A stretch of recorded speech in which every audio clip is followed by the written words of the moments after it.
Boa tarde a todos. Vamos dar início então ao nosso webinar. Meu nome é Cristiane Monteiro, sou uma das sócias da Bookkeepers e hoje, juntamente com os sócios Abdon Meira, Ana Camila Godoy e Fernando Nogueira, nós vamos tratar aqui das questões relativas aos impactos na área tributária e trabalhistas gerado por essa pandemia. Primeiramente, eu gostaria de falar brevemente da Bookkeepers. Acredito que muitos de vocês já nos conheçam, foram provavelmente convidados por associados nossos, e só queria reforçar então, Bookkeepers, o que nos qualifica para falar sobre essa área, né? A Bookkeepers é uma empresa de consultoria tributária. Nós atuamos há 25 anos, focando principalmente na questão voltada à gestão de tributos em esfera administrativa. Ou seja, os pontos que nós identificamos aí de recuperação de crédito para os nossos clientes não envolvem discussões judiciais, são sempre pontos normatizados e pacificados. Ao longo desse período, nós já atuamos em mais de 2.800 empresas aí principalmente de grande porte, onde a gente já atendeu aí 9 grandes montadoras, nós atendemos grandes redes de varejo, grandes prestadores de serviço, né? Então, citando rapidamente aqui alguns clientes, a gente tem Ford, Volkswagen, no segmento de serviços Cielo, Ticket, Latam. No segmento de comércio, a gente tem Riachuelo, Pernambucanas. Então, a gente tem uma vasta experiência nessa atuação em área tributária. E para iniciarmos agora o nosso conteúdo mais focado, eu vou passar aqui onde a gente tem esse cenário no Brasil e no mundo durante a pandemia. Esse é chover um pouco no molhado, né? Hoje, o que a gente conecta na internet, abre o celular, liga a TV, tudo traz esse cenário, né? Falando especificamente da pandemia. E o que a gente vê em todos esses cenários é que, por consequência, nós teremos aí uma crise econômica. Deixa eu ver se eu consigo aqui ativar a minha câmera, né? Vocês também conseguem me enxergar. Se alguém puder só colocar no chat se estão conseguindo ouvir e enxergar, só confirmem, por favor. E então, retornando, né? Nós temos aqui a questão desse cenário de pandemia. E o que a gente percebe é que o cenário vai mudando muito rápido. Aqui do lado direito, eu trouxe aqui algumas informações relativas à questão do nosso país, onde numa rapidez enorme aí, então a gente tem aqui uma primeira notícia do dia 11/3, em que já se tinha algum efeito calculado dessa pandemia que reduziria o PIB de 2,4 para 2,1. Questão de 9 dias depois, já diminui para 0,02 essa previsão de crescimento do PIB, e logo depois já vem aqui, claro que XP não é um órgão regulador nem oficial, mas ele traz essa questão de uma previsão aí de estudos econômicos que fala numa queda do PIB de 1,9%, e essa notícia já é do dia 27, né? Então a gente continua tendo alterações nesse cenário. Falando nisso, então, o que as empresas podem ter de estratégias, falando de negócio, para se precaverem um pouco mais? A gente percebe que tem muitas empresas trabalhando home office, outras concedendo férias, aquelas que não têm outra forma, demitindo aí os colaboradores. E a Bookkeepers continua trabalhando em home office, mas full time. E eu gostaria de rapidamente compartilhar essa experiência com vocês, porque ela tem sido muito interessante. Nós desenvolvemos aqui algumas estratégias que são boas práticas de mercado e que também podem se aplicar a outras empresas, mas nossa experiência prática diz que essas estratégias dão certo. Então, primeira questão, criar um comitê de crise com os diretores e gestores das áreas técnicas.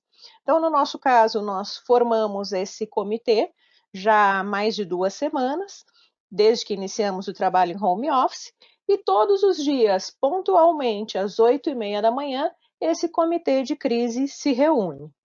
se reúne para quê? Né? Para a gente trabalhar em cima de planos. Então, nós elaboramos inicialmente um plano de emergência para 90 dias, a gente não sabe exatamente quanto tempo vai ficar em home office.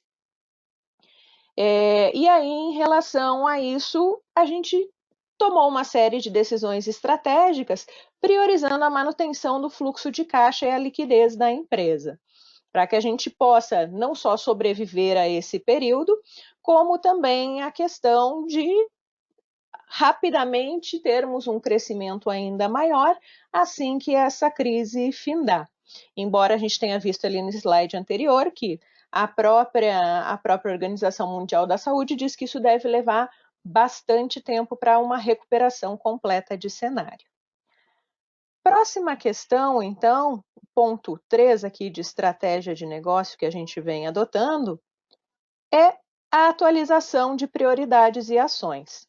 Como eu falei, toda a dinâmica, principalmente na questão de liberações, de determinações governamentais, de pacotes de auxílio, tem acontecido numa velocidade muito grande. Então, essas prioridades e ações, elas mudam constantemente. Diariamente, a gente rediscute o que foi disponibilizado nessas ações e aplicamos ao nosso negócio, como que isso nos afeta. E por último aqui, a gente também vem acompanhando todas as alterações externas, sejam do governo, do mercado em geral e também de nossos fornecedores e clientes. A gente também tem que estar sensível a esse cenário. E no nosso caso, né, no caso de empresas como a Bookkeepers, que trabalham com recuperação tributária, a gente tem uma característica que em momentos de crise, o nosso trabalho ele se torna muito relevante para as empresas, porque é uma forma, e a gente vai ver ao longo desse webinar, uma forma de geração de fluxo de caixa muito rápido para a empresa, com a empresa se autofinanciando.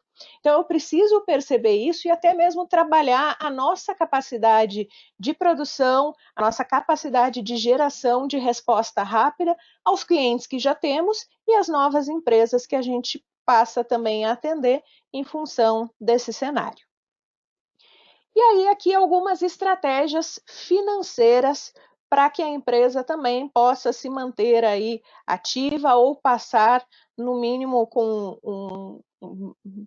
mais levemente, né, por essa turbulência. Então, primeiro ponto, preserve o caixa. Essa questão de preservar o caixa, buscar, claro, a gente sabe que aumentar a receita, dependendo do segmento, é bem difícil, né, com a paralisação, mas verificar alternativas justamente para manter ou aumentar essa receita. E uma coisa muito importante é a questão da definição de uma política de caixa mínimo. Essa política de caixa mínimo é o mínimo que a empresa precisa aí para atuar. E aí, sentar em cima do caixa, fechar a chave e não baixar desse caixa mínimo. E outra questão também é evitar demissões, não só pela questão social, mas a demissão ela também traz um custo alto para a empresa. Então, nesse momento que a gente não sabe ainda por quanto tempo a gente vai passar por essa crise, se possível, evitar ter esse dispêndio. Segunda questão, reveja custos e despesas. Então, fazer um pente fino mesmo nos custos e despesas, eliminando aquilo que não é estritamente necessário. Essa é uma prática que todas as empresas devem ter constantemente, mas a gente percebe que nesses momentos de crise a gente dá uma atenção mais especial para isso e tenho certeza que em todas as empresas que reverem esses custos vão ter algumas surpresas aí de algumas torneirinhas que estavam abertas e que podem ser, no mínimo, otimizadas ou até mesmo eliminadas. A próxima questão é adiantar os recebíveis. Então, se a sua empresa tem recebíveis de cartão de crédito duplicata, algo que possa antecipar, é bom fazer isso logo. A gente não sabe como vai ser o comportamento aí das taxas para isso, mas a tendência é que muitas empresas venham a buscar o adiantamento de recebíveis e aí as taxas tendem a crescer, por mais que neste momento todos estejam tentando ser solidários, a gente sabe que a gente vive em um universo aí que é uma regra de mercado. Renegocie com fornecedores. Essa apresentação até eu já montei faz uns 2 dias e hoje ainda eu vi que saiu uma matéria justamente tratando disso, né? Esse momento que a gente está vivendo, do ponto de vista contratual, ele é considerado como um caso de força maior. Então, eventualmente, alguns contratos que tenham sido formalizados podem ser discutidos. Então, se for o caso, reúna os documentos necessários e busque uma renegociação aí com fornecedores. Em relação a bancos, a gente está vendo também uma flexibilização na questão de alargamento de prazos ou até de linhas de financiamento com taxas de juros bem menores. Então, avalie também, se não é o caso, de você buscar uma nova linha de financiamento para quitar um outro empréstimo e agora pegar uma taxa menor. E, por último, eu coloco aqui, analise oportunidades tributárias. Então, aqui é justamente fazer essa análise de créditos tributários aplicáveis na empresa e também a flexibilização que estão sendo propostas pelo governo. E aí a gente entra exatamente no nosso tema principal de hoje. Eu vou passar, então, a palavra ao Abdon Meira, nosso sócio, que vai tratar dessa questão dos impactos tributários que estão sendo gerados aí pela Covid. Ok. Boa tarde a todos. É um prazer estar aqui mais uma vez, falando sobre esses impactos que estão acontecendo devido a essa crise aí na nossa legislação tributária e também em como as empresas estão se comportando e devem se comportar diante dessa crise. O que nós temos visto, inclusive, é que tem surgido muitas fake news em relação à questão tributária. Ontem mesmo chegou para nós uma fake news, né? uma instrução normativa da Receita, dizendo que a Receita estava postergando aí o prazo de entrega de obrigações acessórias. Na realidade, quando consultamos aquele número de instrução normativa, é outra instrução normativa que não tem nada a ver com essa questão. Ontem ainda um cliente estava me perguntando sobre um projeto que está sendo aprovado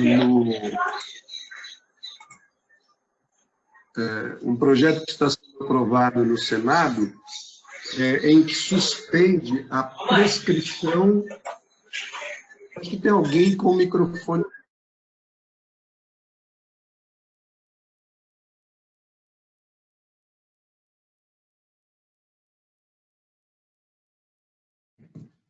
Alô, bom, voltando. O que acontece? Ontem, por exemplo, um cliente estava me perguntando sobre um projeto de lei aí aprovado no Senado que está suspendendo prescrição e decadência, né? E não sei, ele já estava interpretando que isso era na área tributária também. Falou, então quer dizer que os créditos que eu tenho vai suspender aí prescrição e decadência e também é ruim porque os débitos. Eu falei, não, olha, isso daqui ele está falando de relações extratributárias. Inclusive, no próprio texto da lei, ele diz que os assuntos tributários serão tratados em outro projeto, e não nesse daí. Então, nesse momento aí de muita fake news, de interpretações, eu diria assim, equivocadas, e até informações que não estão chegando para empresas ou para pessoas físicas, eu acho importante a gente fazer essa contribuição aqui, de esclarecer com a visão de quem está olhando assim, muito minuciosamente tudo que está saindo e também com um olhar crítico sobre o que pode e o que não pode ser feito. É uma forma que nós temos de estar contribuindo com as empresas, com nossos clientes e com todos. Inclusive, neste período aqui, nós estamos disponibilizando aos nossos clientes nossos contatos para qualquer tipo de dúvida que você tiver na área tributária, qualquer consulta que você queira ter, mesmo não tendo nenhum contrato conosco e nada assim, pode fazer que nós estamos respondendo a todas as perguntas sem nenhuma objeção, como forma de contribuir com todas as empresas. Bom, iniciando aqui rapidamente sobre essas medidas do governo para tentar minimizar os efeitos da crise que nós estamos, que não é só uma crise de saúde, mas é uma crise econômica, eu queria falar então da primeira. Cris, por favor.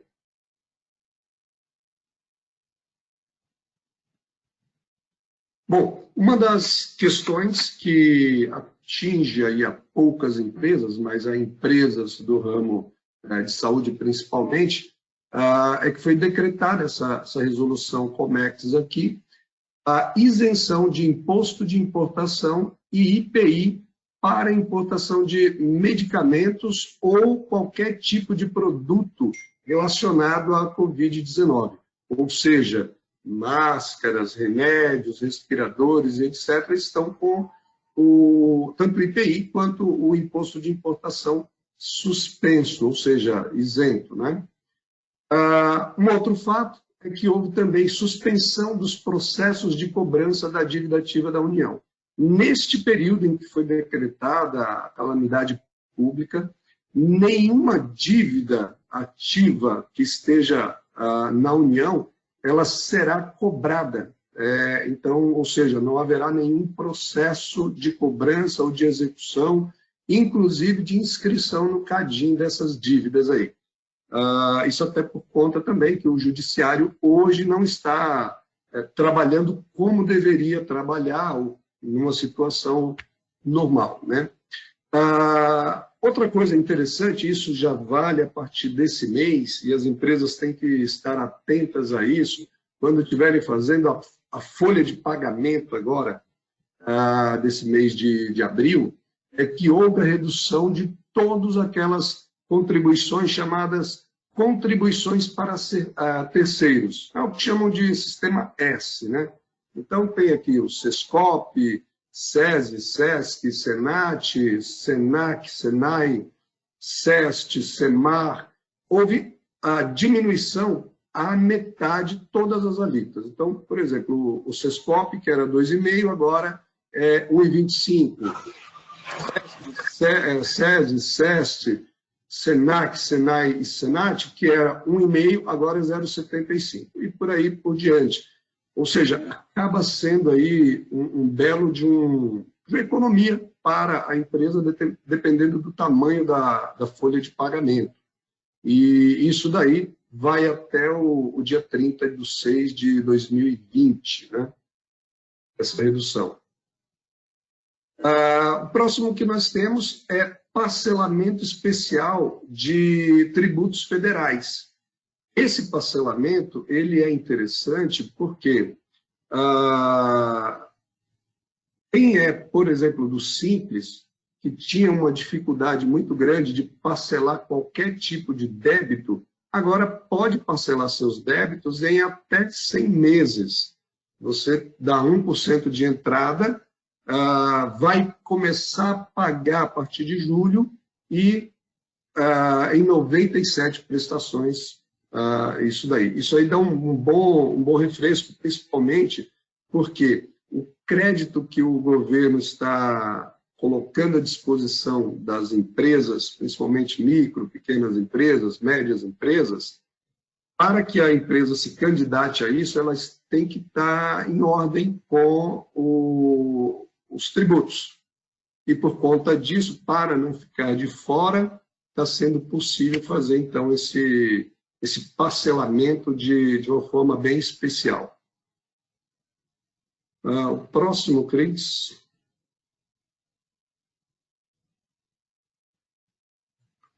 Bom, adiamento do recolhimento do fundo de garantia para os meses de abril, maio e junho, que deverão ser pagos em outubro, novembro e dezembro. Também é uma bela ajuda, porque o fundo de garantia 8,5%, que seja do total de uma folha de pagamento. Imagina, uma empresa que tem uma folha de pagamento de R$1 milhão, ela vai economizar ou deixar de tirar do seu caixa aí 80, 85 mil reais só a título de fundo de garantia. Tudo bem que vai pagar lá na frente, mas neste momento em que se está preservando caixa, é uma excelente possibilidade. Para quem também é do Simples Nacional, há o adiamento também dos pagamentos aí do Simples para os meses de abril, maio e junho, que vão ser pagos em outubro, novembro e dezembro. E aqui tem uma novidade. Esse adiamento é somente para os tributos federais que estão embutidos no Simples. Os estados e municípios não se pronunciaram a respeito de possibilitar que a sua cota-parte que tem no Simples, eles também concedam este benefício para o contribuinte. Próximo, Cris.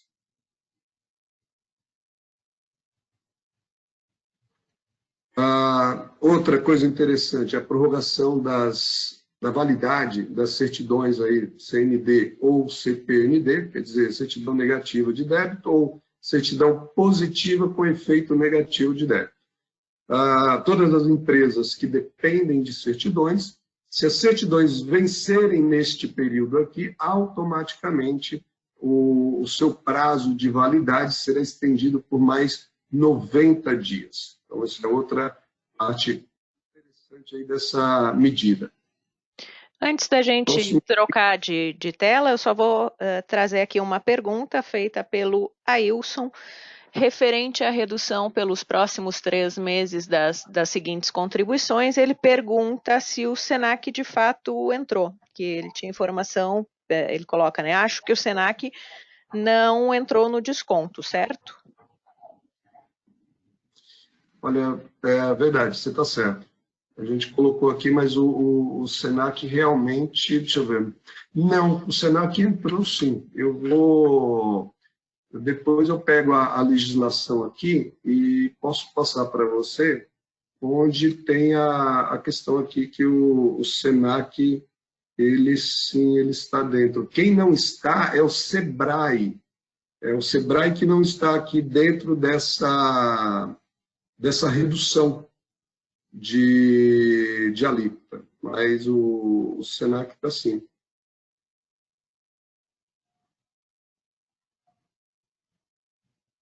Podemos continuar? Vamos em frente. Ok. Bem, esse projeto de lei 985 de 2020, que institui o regime tributário emergencial, é um projeto da Câmara. Ele foi aprovado, mas ainda está tramitando. Foi para o Senado e depois ele ainda vai passar por sanção do presidente. Neste caso, é a suspensão do recolhimento da contribuição previdenciária patronal. É somente a cota patronal que está sendo suspensa. E a suspensão será por 2 meses, podendo o governo federal colocar mais um mês. Então, pode ser até 3 meses, mas quem irá determinar se serão 3 meses ou 2 é o executivo aí, o governo aí, o federal, o executivo é que vai determinar se serão 3 meses ou não. E o interessante é que neste projeto o que está prevendo é que estes valores que deixarão de ser recolhidos aí nos próximos 2 meses, eles deverão ser pagos no dia 20 do 2º mês subsequente à aprovação desse projeto de lei. Então, quer dizer, se for aprovado agora em abril, deverá ser pago no dia 20 de junho, sem multa e sem juros. Ou então, a empresa poderá parcelar esse valor em 12 vezes, 12 prestações mensais, sem multa, mas com a Selic. Entretanto, para que ela possa fazer isso, para que ela possa optar por este parcelamento, ela é condicionada a não demitir ninguém nesse período. Ou seja, o número de empregados nesse período tem que ser o mesmo verificado no dia 3 de fevereiro de 2020. Então, para quem vai fazer, então, essa adesão a parcelamento, não deverá ter redução no quadro de funcionários. Pode até ter demitido, mas desde que tenha recontratado ou outras pessoas e fique a mesma quantidade de funcionários do dia 3 de fevereiro. Alguns segmentos não foram contemplados com este benefício da suspensão do recolhimento da contribuição previdenciária patronal, né? Aqueles, basicamente, o setor financeiro, né? Então, seguros privados, de capitalização, bancos, distribuidoras e corretoras de valores de câmbio, sociedade de crédito, financiamento e investimento, administradoras de cartão de crédito, sociedade de arrendamento mercantil e associações de poupança e empréstimo. Estes não fazem parte desse regime tributário emergencial. Esse mesmo projeto de lei, ele também está vedando a aplicação de multa pelo atraso na entrega de obrigações acessórias, e seriam essas obrigações acessórias aqui. Deixa eu desativar quem que está pedindo aqui. Conexão lenta. Então, quer dizer o seguinte, DCTF Web, ECD, ECF, todas essas obrigações acessórias, elas serão, se forem entregues em atraso, não sofrerão multa. Não é que o prazo foi mudado, não houve alteração ou dilação desse prazo. Simplesmente, você entregando em atraso, neste período aqui da pandemia ou desse regime tributário emergencial, não haverá aplicação de multa. Próximo, Pris. Antes de passar aqui, tem mais uma pergunta. Então, sim. Nós recolhemos a CPRB pela receita bruta por ser agroindústria. Será que temos direito a esse diferimento? Então, na agroindústria não houve essa suspensão de recolhimento, mas houve diminuição do percentual. Se a gente voltar nos slides anteriores, onde a gente fala da redução, olha aqui, ó. A letra D, por exemplo, D1, que é esse SEMAR, que era 2,5 sobre a folha de pagamento, passou a 1,25. O percentual sobre a receita de comercialização da produção rural pelo produtor rural passou a 0,125. E quem é produtor rural, pessoa física, passou para 0,1%. E esses foram os benefícios para quem é da parte rural, que não paga essa cota patronal. Ele diz que está se referindo à questão patronal. Então, exato, era isso aí. Ok, pode ir.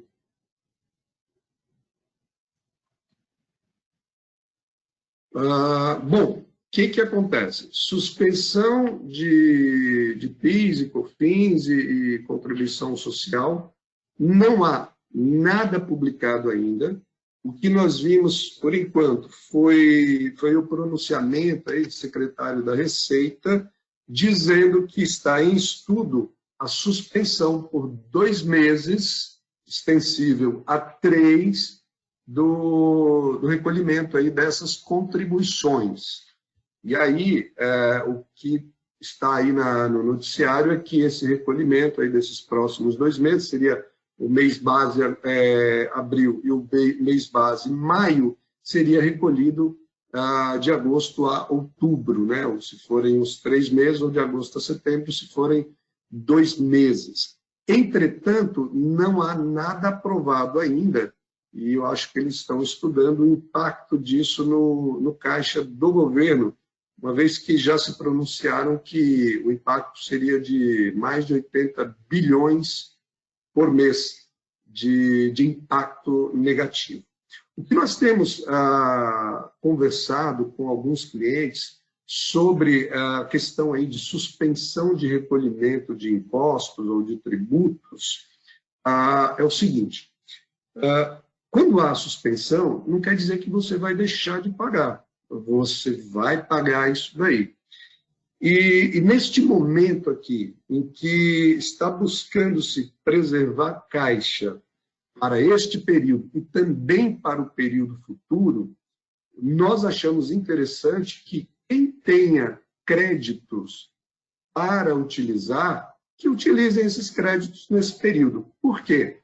Quando você sair dessa crise, ou quando nós sairmos dessa crise, que pode demorar aí mais 3, 4, 5, 6 meses, a gente não sabe, o mais importante é sair da crise com caixa equilibrado e sem dívidas, tá certo? Por quê? No momento em que sair da crise é quando mais eu vou precisar de dinheiro ainda. Se eu saio da crise e ainda saio com parcelamentos a serem pagos ou a diferimentos de impostos, que eu poderia ter utilizado créditos que eu possuo, não é uma boa estratégia. Por outro lado, se você não usar crédito, pode ser que você tenha crédito do passado que vai até prescrever este período. Então, o que nós orientamos?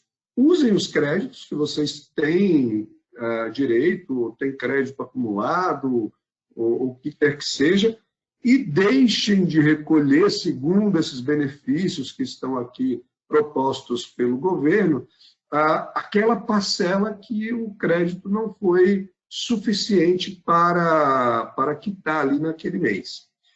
Uma outra saída que muitas empresas estão fazendo é quando não há suspensão de alguns impostos, como é o caso de imposto de renda, ICMS, ISS, nós ouvimos que a Câmara Municipal do Estado, do município de São Paulo, né, está preparando aí um decreto, alguma coisa, para suspender também por 3 meses, mas ainda, por enquanto, é notícia.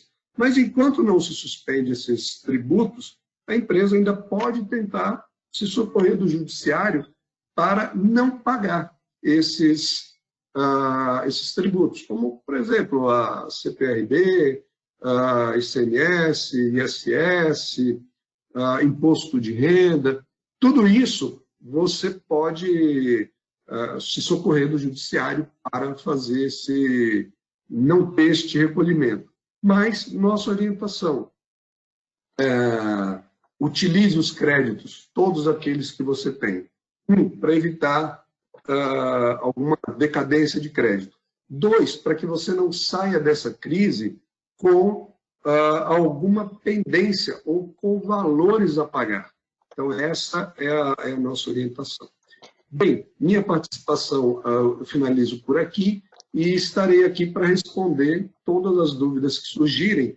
O que não for possível respondermos aqui, neste momento, nós iremos, posteriormente, ou por e-mail, ou algum outro tipo de ferramenta, responder a dúvida com toda a fundamentação. Meira, eu vou pedir rapidinho aqui 2 perguntas, e aí depois a gente passa para o Nogueira, se tiver mais do que essas 2, aí a gente vê no final, ou então a gente responde depois, como o Meira falou. Pergunta do Danilo. O adiantamento do FGTS foi prorrogado, ok. E o recolhimento da GRRF, como ficou? Também, se a Ana então, ou lá a Meira quiser. Isso. Lá está falando do fundo de garantia como um todo, né? Então, eu estou entendendo que tudo que refere a fundo de garantia por tempo de serviço existe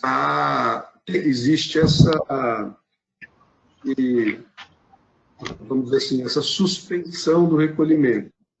Já no caso de demissão, a multa do fundo de garantia, me parece que não está previsto aí o diferimento disso.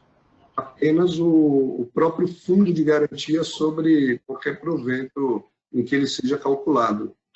Se a Ana tiver algo para contribuir com isso, por favor, Ana. Oi, senhor Meira, boa tarde a todos. Boa tarde. Dá para me ouvir bem? Sim. Sim. Sim? Vamos lá. Nessa resposta, nessa pergunta da GRF, a Caixa já se manifestou, inclusive, nesse sentido. Então, como funciona? O diferimento é para as contribuições mensais, certo?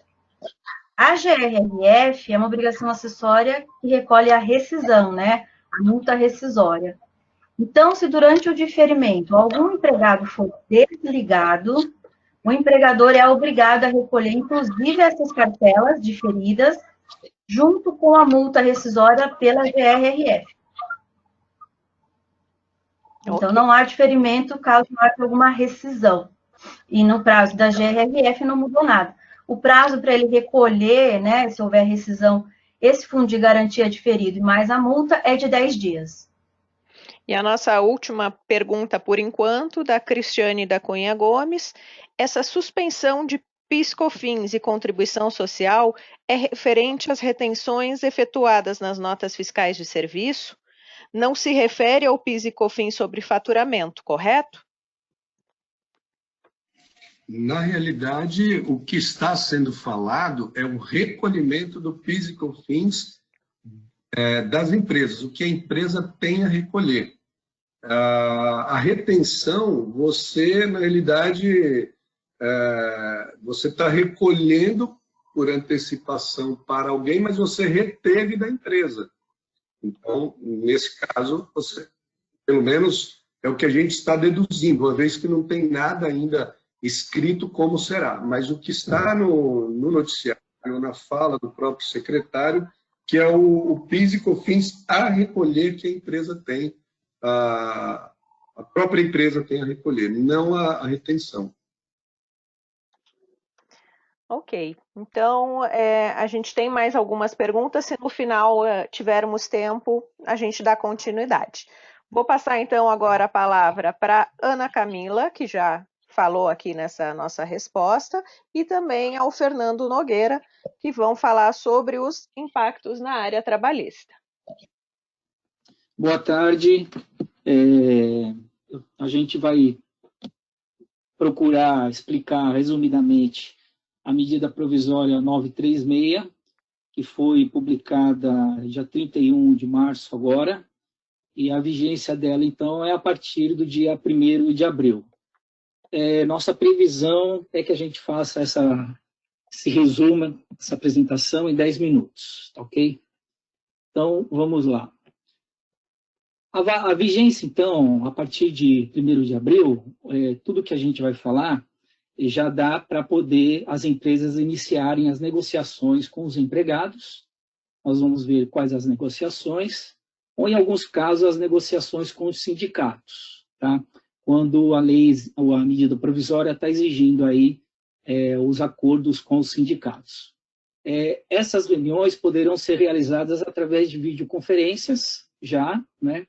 E ressaltando também que em alguns casos em que as empresas acabaram de ter, no mês de fevereiro, no próprio mês de março, antes da edição dessa medida provisória, acordos que foram celebrados nesses meses com os sindicatos poderão ser revistos também, mas aí tem que ser revistos até o dia 10 de abril. Bom, quais foram as medidas aprovadas, então, para esse período de calamidade pública, que vai vigorar até 31 de dezembro de 2020, com a vigência atual? Nós temos 3 medidas. Então, vamos lá, são 3 medidas. É o chamado benefício, o benefício emergencial de preservação do emprego e da renda, que, na verdade, é um pagamento pela União de um valor que nós vamos mencionar. A outra medida é a redução proporcional da jornada de trabalho e, na mesma proporção, a redução também dos salários. E a terceira medida é a suspensão temporária do contrato de trabalho, ou seja, vai haver aí, por um período, o trabalho estará suspenso. Essas medidas, é importante ressaltar que elas valem durante o período em que as empresas efetuarem junto aos empregados ou a redução ou a suspensão, mas pelo mesmo período em que houver a suspensão e a redução, terminado a suspensão e a redução, o mesmo período terá que ser garantido o emprego dos empregados. Tá? Bom, esse benefício, a gente vai chamar ele de BEPER, né? Ele é um benefício que será pago pela União através do Ministério da Economia e ele será pago mensalmente, seja nos casos de redução ou de suspensão. Tá? A validade e a eficácia desse BEPER, é importante ressaltar que isso é uma opção do empregador, tá? Só que vai ter que celebrar um individual, formal, escrito, pode ser por meio eletrônico, um e-mail, como a gente recomenda um contrato assinado por ambas as partes, né? Ou então poderá ser feita a negociação direta com os sindicatos. Tá? Importante ressaltar que, para quem acima de R$ 3.135, ou seja, para os empregados, o salário superior a R$ 3.135, 3 salários mínimos, é importante fazer esse acordo coletivo. Qualquer negociação, seja de redução ou seja de suspensão com empregados, a partir dessa faixa salarial, é uma prevenção fazer o acordo coletivo por conta de um dispositivo constitucional. Tá? Outra importante informação é que os procedimentos para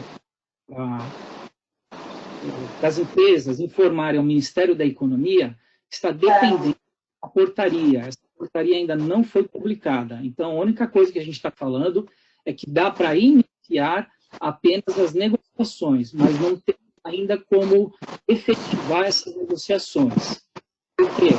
A partir da celebração do contrato, vai ter que ser informado em até 10 dias ao Ministério da Economia e para que ele, até 30 dias da celebração do contrato, ele possa efetuar o pagamento da primeira parcela.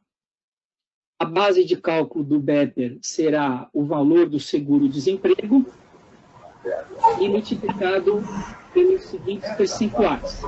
Se for redução de jornada de trabalho e proporcional à redução de salário, os percentuais de redução que a medida provisória está estabelecendo é de 25%, 50% ou 70%, vai ser calculado, então, o valor do seguro-desemprego do empregado e aplicado sobre o valor do seguro-desemprego o percentual da redução.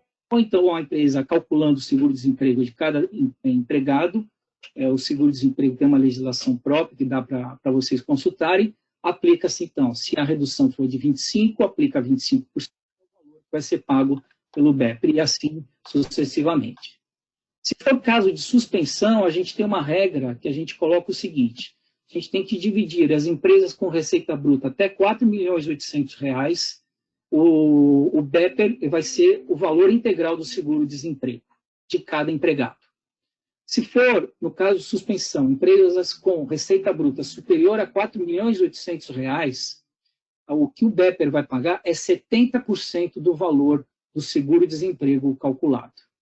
Ressaltando que em casos de abusos, ou seja, você exige o empregado trabalhar, né, ou seja, pagamentos indevidos ou a maior que serão feitos pelo BEPER, essas dívidas serão imediatamente inscritas em dívida ativa. Eu vou pedir agora para a Ana complementar e explicar um pouquinho sobre a questão da redução, que é uma outra medida.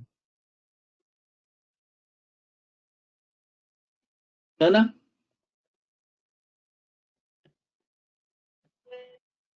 Alô, Ana?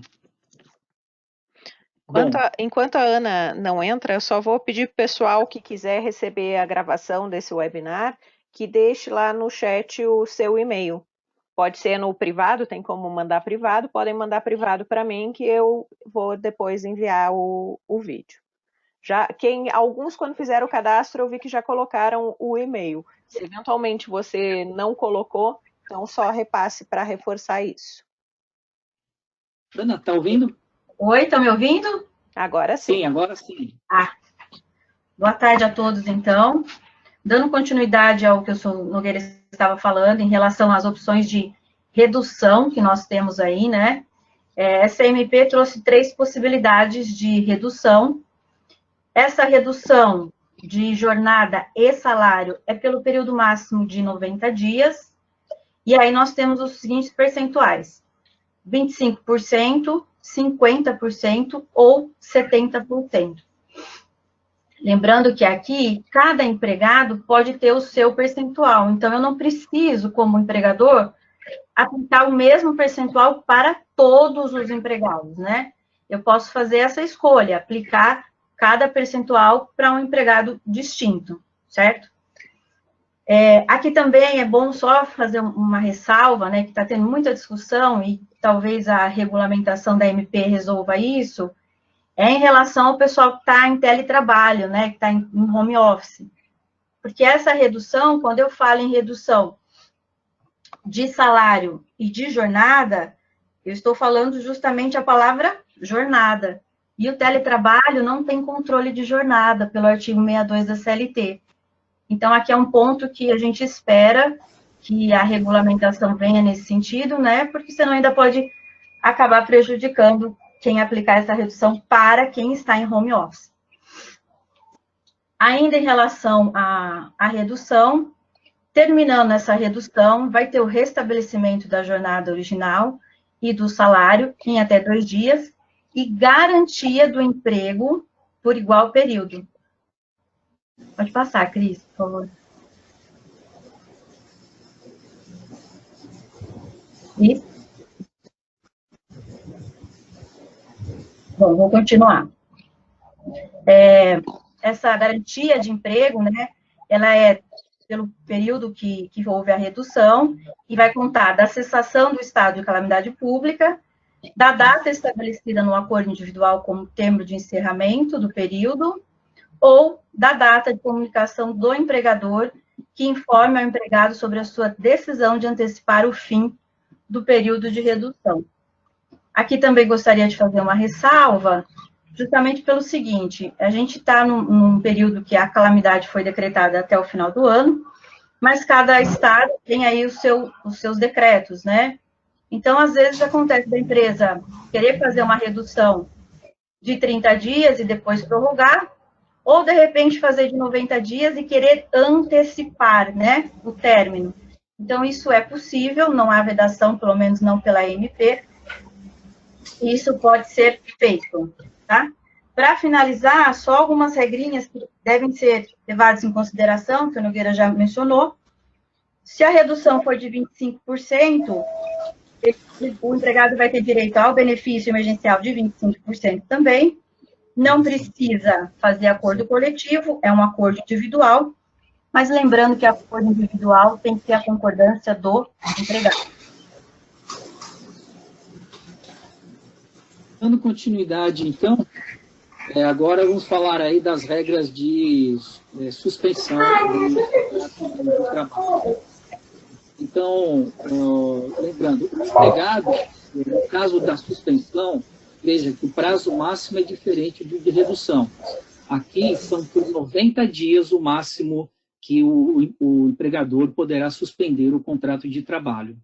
E ele pode utilizar também pela suspensão em 2 momentos. Ele faz um contrato por suspensão de 30 dias e renova por mais 30 dias, 2 períodos de 30, ok?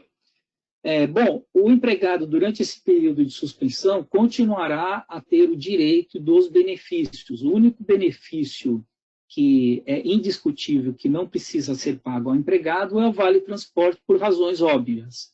Mas vale-refeição, vale-alimentação, plano de saúde, etc., todos esses deverão ser continuados a beneficiar os empregados. Outra coisa é que, nesses casos de suspensão, o empregado poderá recolher o INSS na qualidade de segurado facultativo. Aí é uma opção dele, tá? Isso pode resultar em alguma vantagem econômica para o empregado, né?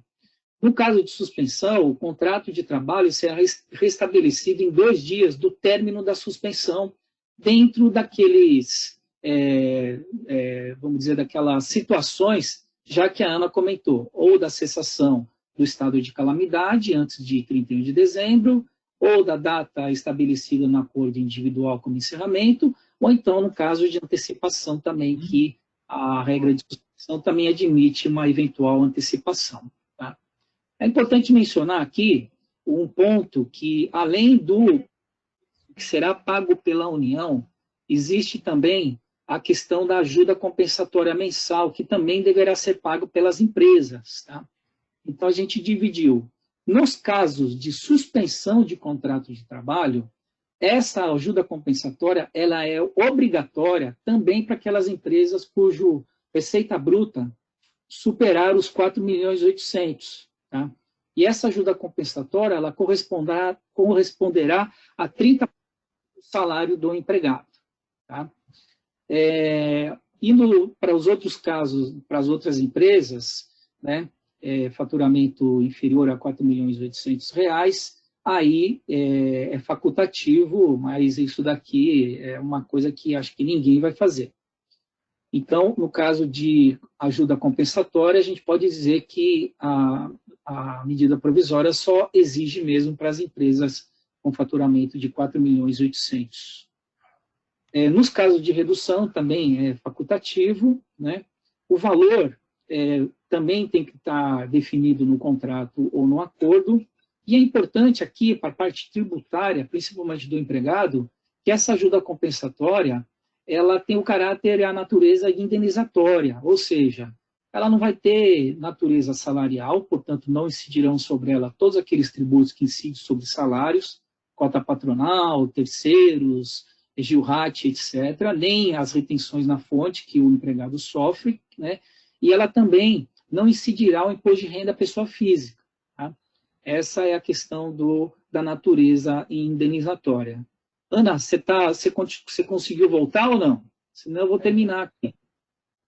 Bom, eu acho que ela não conseguiu, então eu vou finalizar. Aqui não se aplica aí esse benefício. Tá? Funcionários públicos, ou então em comissão, né, comissionados, né? Empresas de economia mista também, né? Ou então empregados aí seletistas, vamos dizer, né? Que na verdade já estejam usufruindo de um benefício de prestação continuada do INSS, tá? Ou então que já estejam usufruindo do próprio seguro-desemprego em qualquer uma das suas modalidades, tá? Ou de acordo com essa legislação, que é a questão da Bolsa de Qualificação Profissional. Tá? Então, de maneira breve, a gente procurou trazer os principais pontos dessa medida provisória 936, ressaltando que ela ainda está dependendo de uma regulamentação do Ministério da Economia através de uma portaria que deve sair aí talvez nesse final de semana. É isso. Bom, Ana conseguiu voltar? Ana Camila, ela aparece ali, mas acho que ela está sem áudio aí ainda. Ou fecha. Eu quero fechar, você não quer fechar. Mas você tem razão. E eu resgato manualmente, trazendo para lá e fazendo... O áudio aqui está interferindo. Oi? Ana, conseguiu voltar? Oi? Consegui voltar. Eu caí, mas voltei. Temos uma pergunta aqui do Eric Bonizzi, onde ele pergunta: além do teletrabalho, essa questão de jornada também se aplica a cargos de confiança onde há controle de jornada? Então, vamos lá. Cargo de confiança também não tem controle de jornada, né? Não é para ter, o próprio nome já diz, cargo de confiança. Está lá no 62 também da CLT. Então, na minha opinião, fica temerário aplicar essa redução de jornada para quem exerce o cargo de confiança dentro dos requisitos do artigo 62 da CLT. Perfeito. Pessoal, não sei se alguém tem mais algum ponto aqui a questionar. A gente dá mais uns minutinhos. De qualquer forma, eu já queria agradecer a presença de todos, a disponibilidade de tempo, nos colocar mais uma vez à disposição. Aí estão os nossos contatos, então fiquem à vontade para mandar e-mail. Se alguém quiser também o telefone, Só eu não coloquei aqui na apresentação, mas só pedi aqui o telefone direto, porque o telefone do escritório, nesse momento, a gente está trabalhando em home office, né? Então, só pedi aqui no nosso chat, eu vou deixar ele aberto mais um tempinho. E para quem passou aqui os e-mails, nós vamos enviar a gravação ela vai já nesse mesmo formato combinado do vídeo e da apresentação. Obrigada. Os colegas aí que também quiserem se despedir. Boa tarde a todos. Estamos à disposição. Boa tarde a todos e, como disse a Cris aí, o Fernando, estamos à disposição de todos e se quiserem tirar dúvida conosco, estamos à disposição para isso, independente de você ser cliente ou não, é uma forma de contribuição que nós, vamos dizer assim, estamos colocando aí neste momento para todo mundo. Boa tarde a todos e estamos à disposição para qualquer dúvida que vier a surgir. Obrigada, pessoal. Vou fechar aqui os áudios e deixo o chat rolando mais um pouquinho aqui, se alguém quiser mandar alguma mensagem.